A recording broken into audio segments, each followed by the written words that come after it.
इतवार का दिन है। एसपीएफपी आपसे क्षमा चाहती है क्योंकि बहुत ज़्यादा नोटिस भी दे नहीं पाई। अभी कल ईद की कुर्बानी की तीसरी बारी ख़त्म हो गई है और फिर अमरनाथ की बड़ी यात्रा आपके यहाँ चल रही है कि आज बहुत सारे पत्रकार बंधुओं ने उसी को कल बहुत मेहनत करके कवर किया है।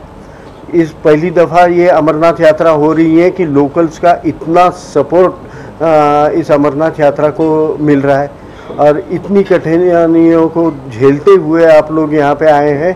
तो जीएसपीएफपी की तरफ से आप सभी को मैं धन्यवाद और प्रणाम करना चाहता हूँ। आज का ये जो प्रेस कॉन्फ्रेंस है हमारा, ये बेसिकली इसलिए हमने डिज़ाइन किया है कि रिसेंटली हमने 17 जून के दिन हमारे जितने आज तक के पैनलिस्ट, स्पीकर्स या तो चीफ गेस्ट हमारे संस्था के लिए आए गए 12 साल में, 12 साल कंप्लीट भी किए हमने जून में। और इसी अवसर पे हमने हमारे सब गुरुजनों को हमारे लिए एक पाथ फाइंडर का काम करने के लिए दिल्ली में एक बड़े कार्यक्रम में इनवाइट किया था। हालांकि बड़ा बोले तो संख्या से बड़ा नहीं था कार्यक्रम, महज 30-35 लोग जो आज तक हमारे लिए जिनको हम गुरु बोलते हैं, हमारे टीचर्स बोलते हैं, हमारे मार्गदर्शक बोलते हैं, हमारे कार्यक्रमों में जिन्होंने शिरकत की है, ऐसे सब महानुभाव यहाँ पे इकट्ठा हो गए थे और उन्होंने हमें जो मार्गदर्शन किया है और प्रोत्साहित किया है और हमारी संस्था को बढ़ाने की उन्होंने बात की है और ख़ास करके आपके कश्मीर के बारे में काम करने की, कंसंट्रेट करने की एक तरह से सलाह दी है। तो इसी को चलते हमने एक थोड़ी जल्दबाजी हो गई हमारी कि महज 2 हफ्ते के अंदर ही ये प्रेस कॉन्फ्रेंस हम कर रहे हैं। तो ये एकदम इन ओनली फ्यू वर्ड्स मैं आपको एक थोड़ा सा शॉर्ट इसका इंट्रोडक्शन देना चाहता हूँ जीएसपीएफपी का। जीएसपीएफपी आज से 12 साल पहले पुणे में गठित हुई थी और करके इसके नाम में आखिर में जो पुणे जुड़ा है वो इसलिए है कि हम लोग अभी मेरे सभी जो केंद्रीय कार्यकर्ता हैं, केंद्रीय जो समिति है हमारी, उनकी पहचान करा के देता हूँ। आप हैं जफर भाई लारी, हमारे नेशनल कोऑर्डिनेटर हैं। आपने एएमयू एलईडी लाइट्स और मॉड्यूलेटेड स्विचेस और इस किस्म के इंडस्ट्री है, 2-3 जगह पे हैं। एक हमारे महाराष्ट्र में भी वसई में ये है। ये सब संभाल के पूरा दिन रात मेहनत करते रहते हैं और कुछ कम्युनल हार्मनी में बड़ा ताल कटोरा स्टेडियम में करने की उम्मीद लेके चल रहे गए 5 साल से। आप हैं हमारे मनोज भैया, मनोज भाई गोयल। आप ग्रेटर नोएडा से हैं, बड़ी बड़ी वो वहाँ पे ये बनाते हैं टाउनशिप्स और बहुत बड़े इस फील्ड में एक जाने माने शख्स हैं, ग्रेटर नोएडा स्थित हैं अभी। और इनकी फैमिली है धनकोर की, जो कि दिल्ली के सटे हुए इलाके से हैं, धनकोर से। और जहां आपकी फैमिली गए 3 इनके जनरेशन से बहुत बड़ा यात्रियों का काम ये निःशुल्क करते आए हैं अभी तक। और इनकी कई धर्मशाला हैं जहाँ पे 24 घंटे लंगर चलता है यात्रा के दिनों में और वहाँ पे यात्रियों की निःशुल्क रहने की और ये सब सुविधा है।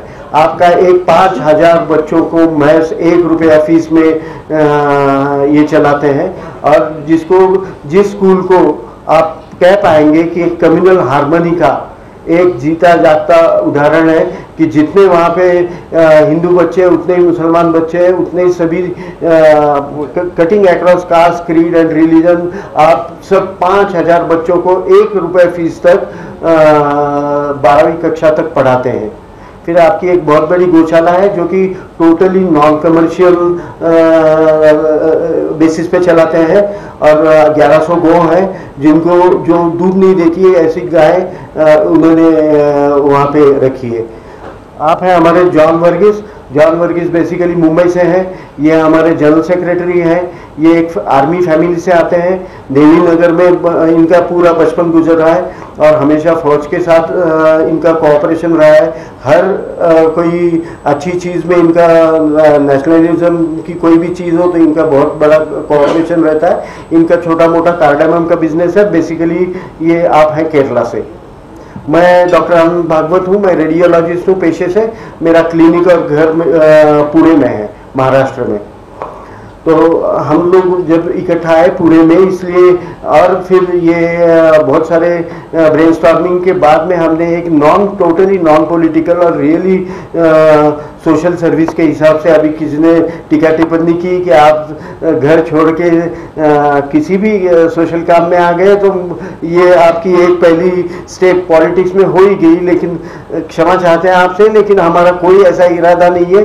हाँ, इंडिविजुअल्स का कुछ अपना अपना पॉलिटिकल नज़रिया रह सकता है, बिल्कुल रह सकता है, इसके लिए पूरी हर एक को, हमारे हर कार्यकर्ता को अनुमति है पूरी। हमारे साजिद भाई बीजेपी का काम करते हैं, कोई कांग्रेसी है, कोई हमारे एक तो यूपी के जो बड़े कार्यकर्ता हैं, तो वो तो सपा के गवर्नमेंट में, अखिलेश जी के गवर्नमेंट में ऊर्जा मंत्री तक रह चुके हैं, लेकिन इससे हमें कोई आपत्ति नहीं है। लेकिन बतौर जीएसपी जब इकट्ठा आते हैं तो हम लोग पूरा नॉन पॉलिटिकल हमको रखा है, आज तक रखा है और आखिर तक रखेंगे, ये उम्मीद लेके चल रहे हैं। अभी ये जो संस्था है ये शुरू हुई थी पुणे में, लेकिन तुरंत ही ग्लोबल हो गई क्योंकि हमसे यहीं पे आप ही के कश्मीर में हम लोग लंदन के एक्स मेयर जो कि मूलतः कर्नाटक से हैं, उनको लेके आए थे। फिर उन्होंने हमें लेबर पार्टी के पार्लियामेंट्रियंस को एड्रेस करने के लिए ब्रिटिश पार्लियामेंट में बाकायदा जीएसपी के लिए एक निमंत्रण भेज के तैयारी भी की थी। लेकिन फिर हमें कुछ लोगों ने बोला कि इतने में आप जाइए मत, कहीं आप तकलीफ में आएंगे और यहीं पे लोकली पहले कंसोलिडेट कीजिए भारत में, और बाद में ये बाहर की बातें सोचिए, आप इतने में जाना नहीं तो हमें एक थाईलैंड में भी हमारे कुछ दोस्त और समविचारी लोग पीओके में भी है, गिलगित बाल्टिस्तान में भी है, उन्होंने भी एक बात कही थी कि हम कुछ थाईलैंड में या किसी और न्यूट्रल कंट्री में एक कश्मीरियों का ये अरेंज करें। लेकिन फिर हमने सोचा कि नहीं, पहले यहाँ पे हमारा जो देश है वहीं पे हम अच्छे से स्टेबलाइज हो जाएंगे और बाद में ये चीज़ें सोचेंगे, अब तक नहीं। फिर ये जो संस्था है हमारी, हमने शुरुआत तो की थी रक्षा और विदेश नीति से। इसका कारण ये था कि उसमें स्कोप बहुत ज़्यादा था और हमने पाया कि बहुत सारे भारतीय जो समाज है उनमें कई लोग ऐसे हैं कि इन चीज़ों में आजकल बहुत इंटरेस्ट लेते हैं। पहले के का ज़माना गया कि फॉरेन पॉलिसी कहीं चल रही है, कोई ताल्लुक नहीं, लोग जैसे कि आपने बोला अशरफ साहब कि कश्मीरी लोग ज़्यादा ही सजग हैं, वैसे हमने पाया पूरे इंडिया में आज की तारीख में हम कर्नाटक में है, महाराष्ट्र में है, यूपी में है, गुजरात में है, दिल्ली एनसीआर में है, राजस्थान में है, जम्मू कश्मीर में हमारा प्रेजेंस है। तो सब जगह पे हमें इतना इन लोगों को फॉरेन पॉलिसी और रक्षा नीति के जो रियल तज्ञ लोग हैं उनको लेके आके उनकी बातें सुनने के लिए हम ब्रिज का काम करते हैं हमेशा। और फिर आज तक हमें इन लोगों ने, सभी रिटायर्ड फौजियों ने, टॉप के जनरल्स, एडमिरल्स, एयर मार्शल्स, फिर एम्बेसडर्स, फिर हाई कमिश्नर्स, इन्होंने बहुत साथ दिए और इनको रिस्पांस भी तूफान मिला है कि लोग जानना चाहते हैं।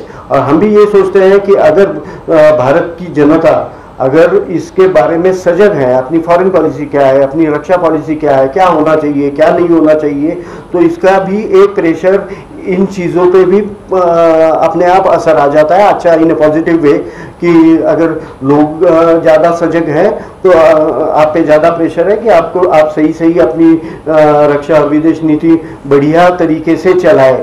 लोग जानते हैं, लोग क्वेश्चन भी करेंगे, ये बहुत अहम है हम समझते हैं डेमोक्रेसी में। जैसे कि आप लोगों को डेमोक्रेसी का चौथा पिलर जो बोला जाता है, बहुत अहम है कि ये इस किस्म की चीज़ें हों, और जितनी लाइक दे से कि people get the government they deserve, वैसे अगर बेटर नॉलेज्ड लोग हैं तो नेचुरली गवर्नमेंट का परफॉर्मेंस अपने आप बेहतर होते जाएगा। इस हिसाब से हमने फॉरेन और डिफेंस रक्षा नीति में पहला कदम रखा, बहुत सक्सेस पाया। इसी दरमियान तकरीबन 4 साल पहले हमने पहला कार्यक्रम एक आईआईसीसी में, इंडिया इस्लामिक कल्चरल सेंटर में किया। आईआईसीसी में ये था कि जाहिर है आईआईसीसी था और शहीद कारगिल शहीद कैप्टन हनीफुद्दीन जी के परिजनों का सम्मान किया था हमने, उनके चाचा वगैरह को बुला के। तो उसमें 80% लोग मुस्लिम समाज के, न्यू जनरेशन मुस्लिम थे उसमें, कोविड के तुरंत बाद हो गया था ये, तो 250 की परमिशन थी, 450 लोग आ गए, और 450 लोग आए तो इसके प्रेशर से अपने आप IICC के हमारे सिराजुद्दीन कुरैशी साहब है, उन्होंने अगल बगल के सब हॉल्स खुलवाए, उसके 5 पैसे हमसे नहीं लिए, बाद में अपने खर्चे से ये स्क्रीन्स वगैरह लगाए उन्होंने। एक्सेलेंट कार्यक्रम हुआ। तभी हमने सोच लिया कि यार ये भी तो एक नया आयाम है जो हमारे लिए कामयाब होते जा रहा है, और कम्युनल हार्मनी ऐसे ही हमने एक नया एजेंडा हमारे संस्था का जोड़ दिया। कम्युनल हार्मनी के इस हाईली सक्सेसफुल कार्यक्रम में कारगिल मार्केट कैप्टन हनीफुद्दीन के जो कुछ कश्मीरी, दिल्ली में स्थित कश्मीरी लोग आए थे, तो वो कश्मीरी लोग कार्यक्रम के पश्चात हमको आके मिले और बोले कि आप ये जो काम कर रहे हैं इसकी ज़्यादा जरूरत कम्युनल हार्मनी की तो हमारे कश्मीर में है। तो फिर हम कश्मीर में आ गए। ऐसे एब्रोगेशन के तुरंत बाद हम आ गए थे। 6 महीने हमने अच्छे से नेटवर्क बनाया, और ऑल 10 डिस्ट्रिक्ट्स में हम 10 ही जिलों में कश्मीर वैली के गए। हम सब जगह पे दूर दराज के इलाके में गए, कई लोगों को मिले, कई कार्यक्रम हमने यहाँ पे किए, वुमेन एम्पावरमेंट हो या टूरिज्म प्रमोशन हो या हैंडीक्राफ्ट्स का सेल्स हो या G20 के बारे में लोगों को ये करने का काम हो कि यहाँ पे क्यों होना चाहिए। ये सब हमने गांव जाके पुलवामा, शोपियां, अनंतनाग, बारामूला सभी जगह पे गए हम लोग। फिर एकदम बॉर्डर तक के भी गए थे, और इस तरह से हमको बहुत बड़ा अच्छा रिस्पॉन्स जब मिल रहा था, तो फिर हमने एक पहला इस किस्म का तिरंगे का कार्यक्रम, यहाँ के कुछ लोग वहाँ पे साजिद भाई थे, हमारे अर्शिद भाई थे, कई लोग थे, इसके गवाह हैं कि पहला इस किस्म का तिरंगे का कार्यक्रम बड़े जोर शोर से इसके ICC में हुआ था हमारा। और फिर इसके ICC में कार्यक्रम है, उसका रिस्पांस देख के फिर हमने सोचा कि कश्मीर में फोकस करने की ज़रूरत है। और फिर दूसरा बड़ा कार्यक्रम जो हमारा हुआ कश्मीर में, वो अभी 31 दिसंबर को सूफियों का हुआ।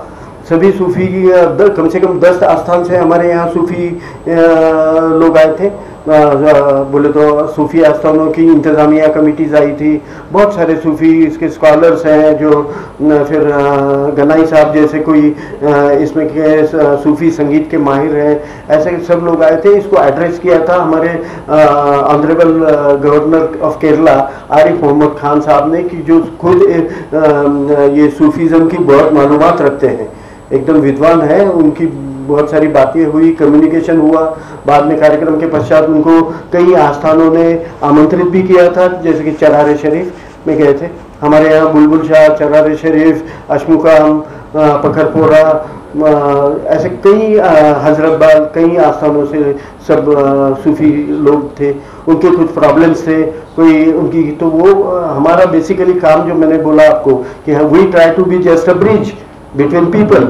और फिर वो लोगों की जो प्रॉब्लम्स हैं वो जो सुन सकते हैं, जो सही जगह पे पहुंचा सकते हैं, और जो इसमें कुछ अच्छाई कर सकते हैं, लोगों के काम हो, इस किस्म के लोगों को और सामान्य जनता को हम इकट्ठा लाने का एक स्टेज बनते हैं, एक ब्रिज बनते हैं, जिसपे सब लोग इकट्ठा आके उनके प्रॉब्लम सॉल्व हो। हमने ये पाया है कि जो सो कॉल्ड एकदम विरोधी लोग हैं एक दूसरे के खिलाफ, ऐसे लोग भी एक स्टेज में आने के तुरंत बाद वो जान जाते हैं कि हमारे में जो डिफरेंसेस है वो महज 5-10% है, और वो भी बातों से निकल जाएंगे। तो इस हिसाब से we have always tried to be a bridge between rest of India and Kashmir, between Hindus and Muslims, और इसी किस्म का काम भी हम नेशनल इंटीग्रेशन के अंदर करने का प्रयास करते हैं। तो अभी कश्मीर के लिए हमारा कुछ एक बड़ा एजेंडा है, जैसे कि हमने पहले भी किया था नार्को टेररिज्म की रैलीज स्कूली बच्चों में, हालांकि बच्चियों में भी बहुत सारा ड्रग्स का हमने ये पाया जहाँ से बहुत खराबी हो रही है। This is purely narco terrorism and not just drug addiction, it's well beyond that. तो उसको टैकल करने के हालांकि जो सिक्योरिटी एजेंसी जिनका काम है अच्छा काम कर रहे हैं, जैसे कि ये श्रीनगर के SSP साहब हैं राकेश बलवाल साहब, बहुत बढ़िया काम चल रहा है। कुछ सिक्योरिटी एजेंसीज का भी अच्छा ही काम चल रहा है, लेकिन खाली सिक्योरिटी एजेंसीज, खाली गवर्नमेंट हाँ इन्हीं पे छोड़ दें तो हम क्या करें भाई, हम आप हमारा भी तो दायित्व बनता है ना इसमें सब चीज़ों के लिए। और सभी चीज़ें एक एजेंसी, स्पेशली सरकारी एजेंसी हो या सिक्योरिटी एजेंसी, तो नहीं कर सकते, क्योंकि दिल की बोले तो माइंड एंड हार्ट का जो इंटीग्रेशन होना चाहिए वो तो बस आप हम कर सकते हैं, ये हमारा ही काम है। बस हमको वहीं तक के सीमित रखते हैं, without trading into somebody else's long. हम लोग जितना कोशिश हमसे होती है तो उतना करते हैं। और कुछ बड़ी चीज़ सितंबर या तो अगस्त एंड या सितंबर के शुरू में यहाँ पे इसी लेवल इसी कश्मीर में इंटरनेशनल लेवल की करना चाहते हैं, और आप लोगों का सहयोग रहेगा सबका तो हो जाएगा पक्का जोरदार। जो कि संदेश है यहाँ पे, देखिए अगर आप कहते हैं कि हमने विश्व गुरु बनना है, हमने राइजिंग सुपर पावर बनना है, हम तीसरे नंबर की इकोनॉमी 1.5 साल में बनेंगे, दुनिया की सबसे बढ़िया आर्मी हमारे पास है, क्योंकि वो कॉन्स्क्रिप्टेड आर्मी नहीं है। यहाँ पे एक बच्चा खोने के बाद में ऐसी माँ है यहाँ पे भारत में कि जो बोलती है कि मेरा दूसरा बच्चा फौज में जाएगा। कश्मीर में जो वो लश्कर भर्ती हुई थी अभी बीच में, तो एक पोस्ट के लिए 100 बच्चे आए थे। वॉलंटरी आर्मी है, ना चाइना की है ना अमेरिकन लोग हैं जो कि बोलते हैं कि don't kill my oil for son. Iraq के वॉर में, आप गल्फ वॉर में देख चुके हैं कि बहुत लोगों ने घेरा तक डाला था व्हाइट हाउस को कि don't kill my son for oil. इसके विपरीत बराबर भारत में है कि जो माँ बोलती है कि नहीं मेरा एक बच्चा शहीद हो गया है तो दूसरा ले जाए आप, और भारत माता के ये भी काम आ जाए। इतना फर्क है, तो जाहिर है हमारी इंडियन आर्मी भी 1 नंबर की है, इकोनॉमी सुधर रही है, 1.5-2 साल में तीसरे नंबर पे जाएगी। अच्छा, we are the lone soft super power, इसमें तो कोई दो राय नहीं है। सॉफ्ट पावर में आज दुनिया की सबसे एक ही इकलौती सुपर पावर अगर है कोई तो इंडिया है ना। जैसे कि फॉर एग्जांपल इंडोनेशिया से जब हमारे पास मेडल आ गया था G20 का, तो जो जयशंकर जी ने या तो हमारे आदरणीय प्रधानमंत्री जी ने कहा था कि आप क्या करोगे, अब आप बन गए हो इसके सरबराह बन गए G20। ये नॉलेज है हमारे हजारों लाखों साल की परंपरा की जो नींव है, इसी के कारण तो हम सॉफ्ट सुपर पावर बन गए। अच्छा, एक बात तो है, जो हमारे वेस्टर्न नेबर है उनकी ये आज जो दुर्गति हुई है ना, उसका हम कारण ये समझते हैं कि बंटवारे के समय एक सिग्नेचर मार के उन्होंने ये हजारों लाखों साल की सांस्कृतिक परंपरा बस भारत के नाम कर दी कि हमारा कुछ आपसे ताल्लुक नहीं है, बस हम या तो गल्फ से रिलेट करने लगे या सेंट्रल एशिया से, और इसमें ये गंवा बैठे ये हजारों लाखों साल की हमारी सांस्कृतिक विरासत। इसलिए आज हम the lone soft super power है, वो नहीं है। तो इतनी अहमियत हमारे सांस्कृतिक जो विरासत है इसमें है, ताकत है। तो दुनिया देखती है हमें कि हाँ, लोग सोचते हैं कि रशिया और यूक्रेन का वॉर भी शायद इंडिया की अक्लमंदी सुलझाएगा। तो इस तरह से हम कई बेहतर जगह पे जा रहे हैं। We are rising at a great speed, but if some people are left behind, ये चलती ट्रेन है, ये सुपर फास्ट ट्रेन है, अगर इसमें कोई कुछ लोग नहीं बैठे तो फिर ठीक नहीं है। हम समझते फिर ना ट्रेन चल पाएगी न स्पीड पकड़ पर चल पाएगी। दुर्भाग्यवश 3-3.5 दहाई क्यों हुआ, कैसे हुआ, कौन रिस्पॉन्सिबल है, इसमें बिल्कुल नहीं जाना चाहते, नन ऑफ आवर बिजनेस। लेकिन हुआ ये है कि किसी भी कारण इधर कश्मीर में आपके ठीक से स्कूलिंग नहीं हुआ, एजुकेशन नहीं हुआ, तो यार हम भाई हैं और सगे भाई हैं, मैं तो बोलता हूँ खून के ये है। तो फिर सब लोग इकट्ठा अगर हो गए, सब प्रांत जो थोड़े से कुछ अलग थलग पड़ गए थे या ये हो गए थे, सभी if they catch up, and I'm sure Kashmir has got that potential to catch up with rest of India, क्या इंटरनेशनल लेवल के 5 साल के अंदर बन जाएंगे। इतना टैलेंट है आप लोगों में, आपको कितनी परंपरा है, कितनी ऐसी बातें बोलूँ आपको कि जो पहली दफ़ा यहाँ पे हो गई है। B it the first real chemical laboratory बिरवा में, B it Raj Tarangini the first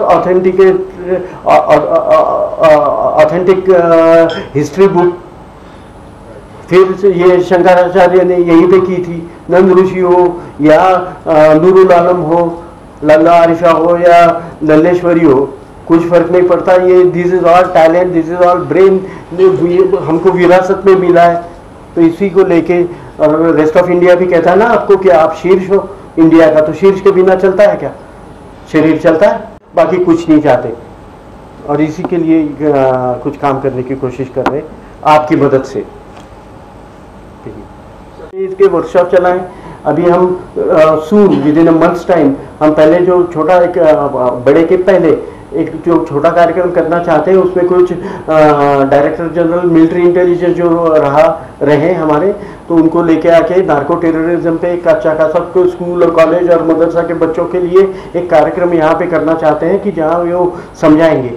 और फिर हम इसको मिक्स करना चाहते हैं कि इनके पेरेंट्स भी आए और बच्चे भी आए, और इकट्ठा वो सब चीज़ें कि कैसे लोग इस्तेमाल होते हैं, कैसे क्या होता है। और फिर हमारे पास एक टीम है साइकोलॉजिस्ट की जो नार्को टेररिज्म के बारे में बच्चों का वर्कशॉप्स लेके उनको ठीक ठाक करने के अपने लेवल पे आधार में जुड़े।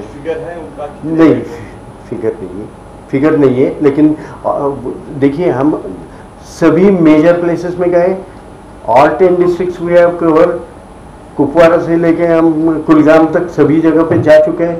वहाँ पे हमारे टीम्स हैं, हमारा स्ट्रक्चर है कुछ, जैसे कि रेस्ट ऑफ इंडिया में हमारे एक स्ट्रक्चर बना। हमारा इसमें कश्मीर में एजेंडा ये है कि हम लोग कम्युनल हार्मनी और नेशनल इंटीग्रेशन में यहाँ पे काम करना चाहते हैं, जोड़ना चाहते हैं भाई, हर हाल में जोड़ेंगे और करेंगे इसको। बिल्कुल जानता हूँ, और ये मैं बात मानता भी हूँ कि यहाँ पे बहुत सालों से, बहुत दहाइयों से, क्या 700 साल से यहाँ पे जो सूफीज़म की मल्टीकल्चरल कंपोजिट परंपरा रही है ना, इसके लिए इट वाज इजियर हियर।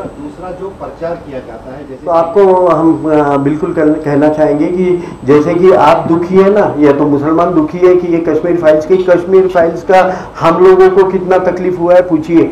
जब हम प्रमोट करते थे ना रेस्ट ऑफ इंडिया में कश्मीर की बात, तभी बोलते हैं क्या, जाओ, मेरे को लोगों ने कश्मीर फाइल्स के टिकर भेजे, जाओ बोले बीबी बच्चों को लेके देखाओ, बाद में कश्मीर की बात करो। ऐसा भी हमारे साथ हुआ है, लेकिन फिर हमारा काउंटर नैरेटिव ये था उसके लिए कि हमारे जो कश्मीरी कार्यकर्ता है, समझिए, हाँ, उनकी उम्र क्या है, सब 30 साल के अगल बगल में वो थे क्या जब 90 के दहाई में या 87 से जब शुरू हुआ ये, या कश्मीरी पंडितों का एक्सोडस हुआ, तो जब ये थे नहीं, तो how can you held responsible those people who did not exist that time. इसी से हमने काउंटर करना शुरू किया वो कि ये है नहीं, आप आंखों से आइए यहाँ पे देखें कि इससे ज़्यादा आपको। अच्छा, एक बात अशरफ साहब ये भी तो है कि जो समझिए माइनॉरिटी कम्युनिटी, ये लफ्ज़ इस्तेमाल किया आपने, आप you probably meant Muslims, but UP में जो माइनॉरिटी है वही यहाँ पे मेजॉरिटी में है, कहीं और कोई और कम्युनिटी मेजॉरिटी में है। तो मेजॉरिटी माइनॉरिटी हम क्यों करें sir? Can't we raise about this now?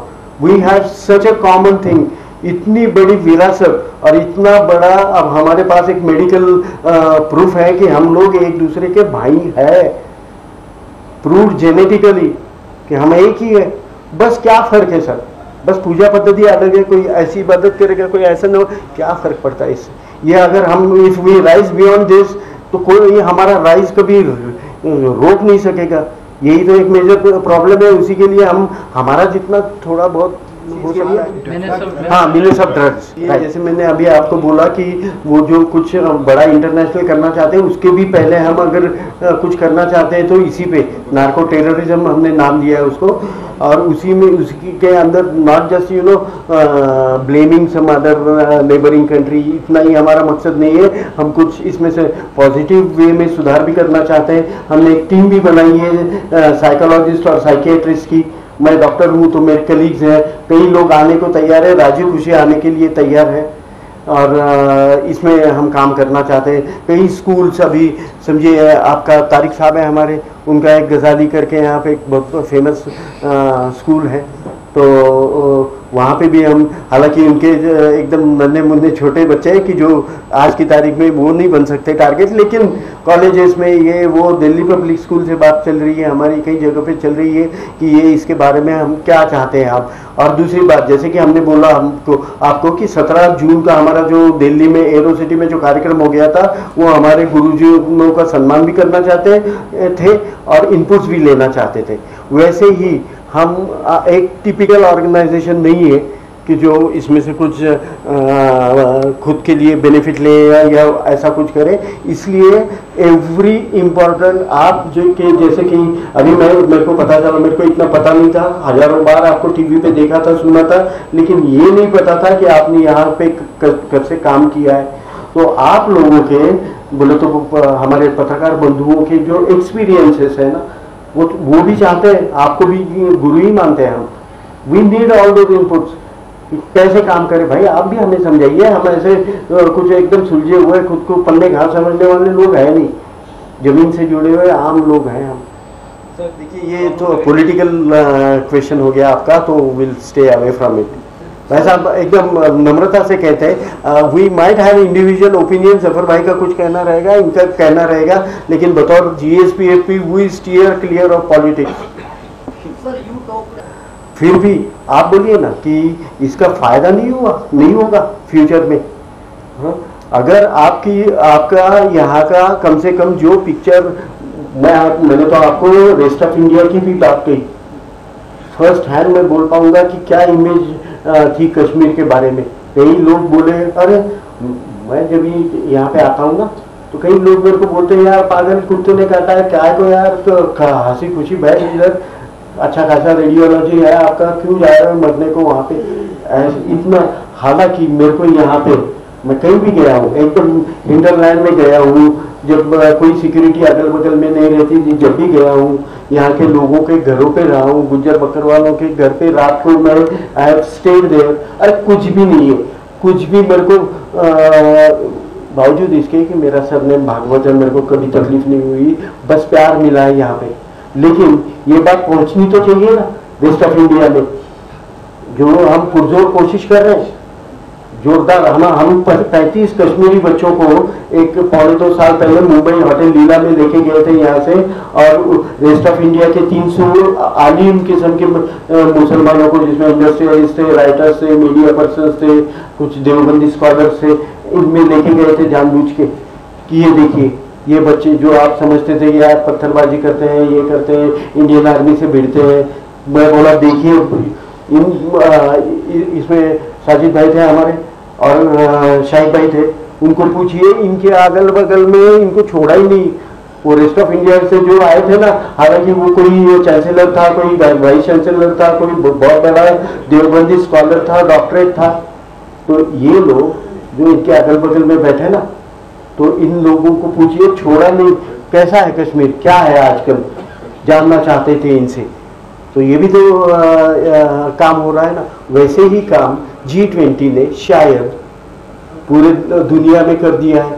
तो इससे होगा क्या, अगर समझे चलिए पॉलिटिकल पार्टी है कोई, अगर उनको वोट चाहिए, तो ठीक है, लेकिन इसका वो विदेशी लोग वोट थोड़े ना करेंगे, वो आएंगे टूरिज्म के लिए, वो करेंगे इन्वेस्टमेंट। यहाँ पे संदेश तो गया ना विदेश में कि हाँ भाई, जो हमने सुना था, जो हमें सुनाया गया था भले दुश्मन देशों से कि यहाँ पे कत्लो गारत जारी है, खून की नदियाँ बह रही है, ये तो नहीं है, ये आंखों से देखा उन्होंने।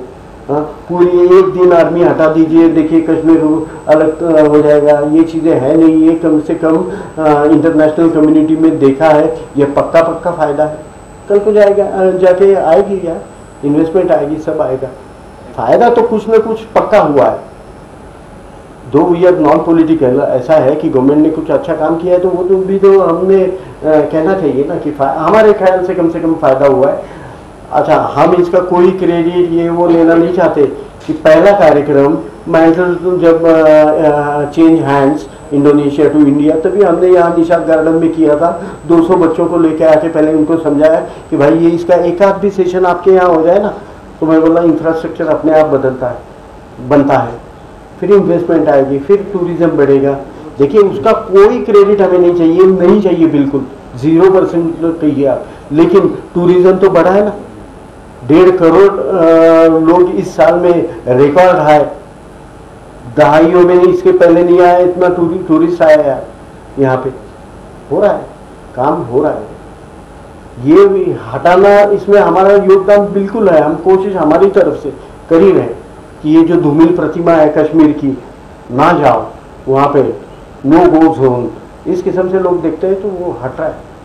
तो इट्स अ पॉजिटिव है कि सरकार करेगी।